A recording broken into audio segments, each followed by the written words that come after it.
Hello, in this video I come up with 5 topics. The first topic is International Youth Day.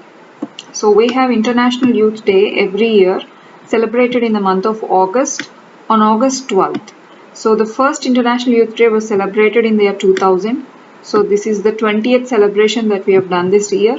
So this is announced by or declared by United Nations in the year 1999.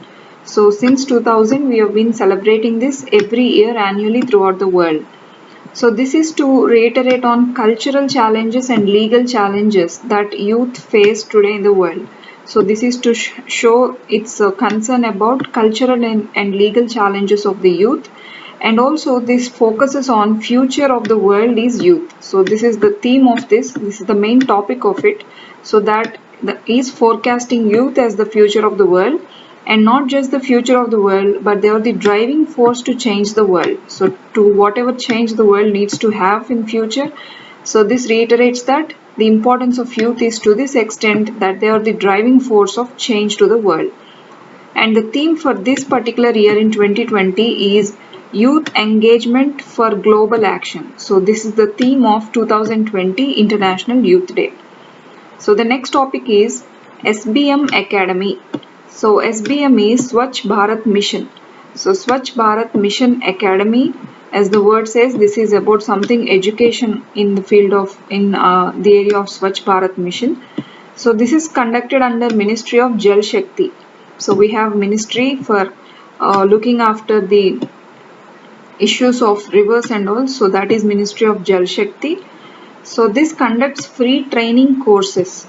So SBM Academy conducts free training courses, and the beauty of this training courses is they're being conducted on basic mobile phones. So you don't need to have a highly equipped mobile phones. A basic mobile phones will do.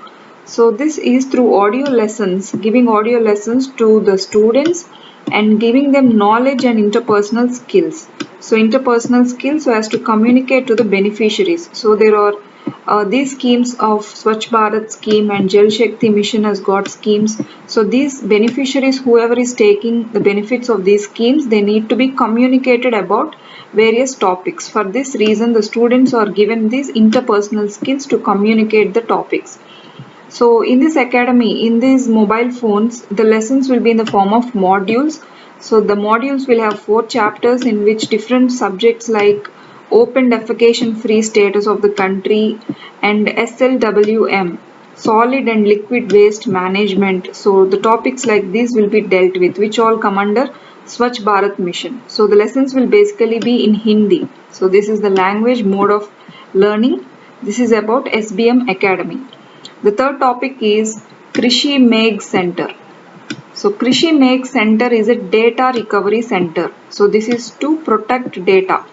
So Krishi Megh Center protects the data of a very premium research institute in India, that is ICAR, Indian Council of Agricultural Research. So we have this beautiful research center in India which is doing a lot of positive research in the field of agriculture, coming up with so many innovations. So in order to protect the data of this research that is being held in ICAR, this Krishi Megh Center is constructed. So this is established in Hyderabad. So in NAM, National Academy of Agricultural Research Management. So this NAM is in Hyderabad, and now this Krishi Megh Center is made part of this NAM. So this is under a project called National Agricultural Higher Education Project.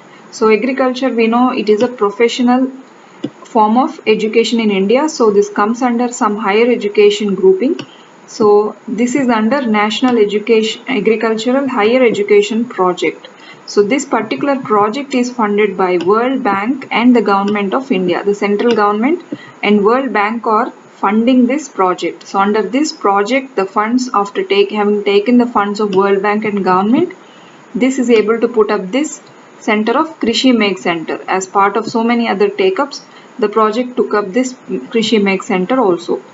Earlier, this data recovery center or data recovery work is being done by in the field of agriculture is being done by IASRI, Indian Agricultural Statistics Research Institute. So this used to look after the data recovery center in New Delhi, and now this is changed into a autonomous body, a separate body called Krishi Megh Center with a separate name. So this is about it. The next topic is Sputnik V. So Sputnik V is hitting headlines these days. So that is a COVID-19 vaccine. So recently developed COVID-19 vaccine, and with Sputnik V, Russia has become the first country to register a COVID-19 vaccine, and it also got regulatory approval. So by this country. So Russia regulatory approval is done and registration of the vaccine is also done. So Russia is the first country to do so for COVID-19.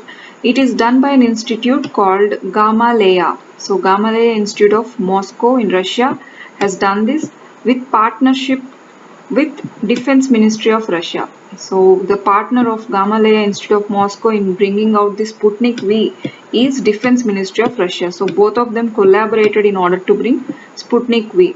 So this is remarkable as the vaccine has come out after 9 months after the outbreak of COVID-19, and we'll see why the name Sputnik V is given. This is not a medical term, but the word Sputnik in Russian language meant satellite. So the meaning of the word is satellite, and as we can remember, Sputnik V is the world's first satellite.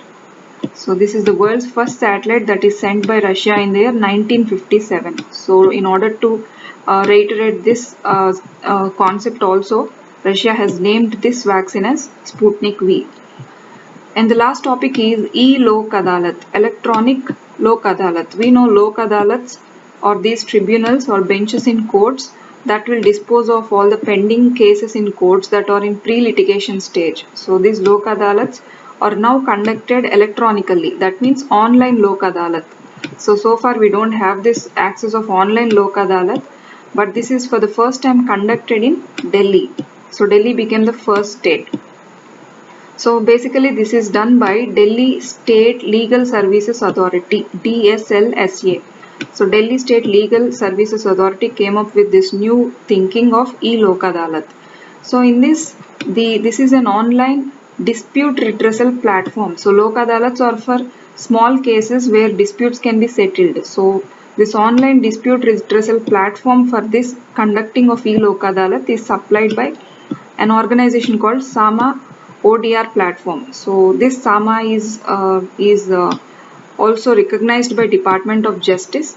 So this is the platform on which this e-Lok Adalats are conducted. So basically that is done in this is video conferencing. So the cases are dealt with by online video conferencing. So this is how the cases are done. This is important as now we can't attend the courts. So due to this COVID, in the wake of COVID-19, this new thinking or thought has come out. And this is a successful thing as 77 benches are constituted for dispute redressals in Delhi. And so far 5,838 cases are waded away. So these cases are settled or been dealt so far. So this is a success. And the cases that these e-Lok Adalats are looking after, or some of the cases are MESET disputes, motor accidents, claims tribunal disputes. So these small cases like these, and small cases like civil recovery matters, and cases related to Electricity Act. So these are not big criminal cases, but they are small cases where they can be easily resolved or settled. So these kind of cases at least we are able to do away with during this COVID-19 time. So the first state to do this is Delhi. So these are the 5 topics for today, and thank you.